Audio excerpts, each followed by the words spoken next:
Bonjour à tous, nous poursuivons avec la deuxième Mishnah du 7e Pérec. La Mishnah nous enseigne cette fois-ci le cas Amroulo, on a dit à un homme en bonne santé ou même un homme qui est Shriv Mera, nous dit le Barthénora, c'est-à-dire quelqu'un qui sent qu'il va mourir, mais il est conscient.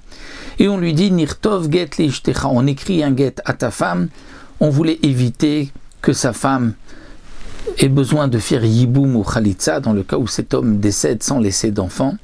Donc on lui dit, on écrit un get à ta femme, Ve'amar lahem, et lui leur dit, Ketuvo, écrivez un get.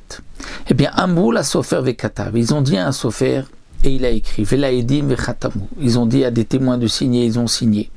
Afalpi shekatavu ve'chatamu, même s'ils ont écrit, ils ont signé. Et ensuite, on tanulo, et ils ont donné à cet homme-là le get, et lui, ve'chazar on tanula. Et lui a donné le get à sa femme, get batel, le get est batel. Pourquoi?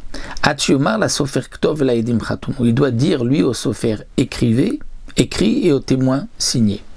C'est-à-dire, comme nous explique le Tosfot Yom Tov, c'est ainsi qu'il est marqué dans la Gemara, nous avons vu à la fin du 6e Pérec une marloquette entre Rabbi Meir et Rabbi Yossi.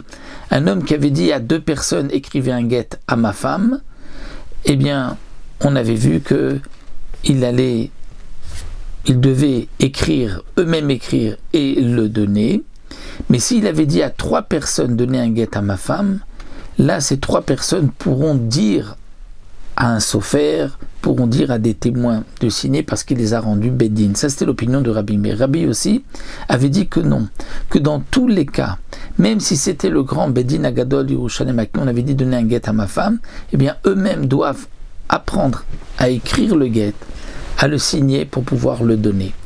Donc notre Mishnah ici, c'est d'après Rabbi Yossi. On ne peut pas dire à deux ou même trois personnes, écrivez un get à ma femme, donnez un get à ma femme, et c'est-à-dire demander à un sofer, à des témoins d'écrire, non, puisque les mots ne se transmettent pas au shliach, c'est à eux d'écrire et de signer. Et donc c'est pour cela que la Mishnah nous dit, d'après Rabbi Yossi, s'ils ont dit au sofer, ce ne sont pas eux qui ont écrit, qui ont signé, mais ils ont dit au sofer, à des témoins de signer, même si ensuite le mari a repris le get et l'a donné à sa femme. On pourrait penser que puisqu'il l'a maintenant dans ses mains et qu'il le donne à sa femme, donc là le get est valable. Malgré tout, la Mishnah nous dit le get est batel, c'est le mari qui doit dire au sofer écrit et aux témoins de signer pour pouvoir donner ce get à cette femme pour qu'elle soit donc divorcée.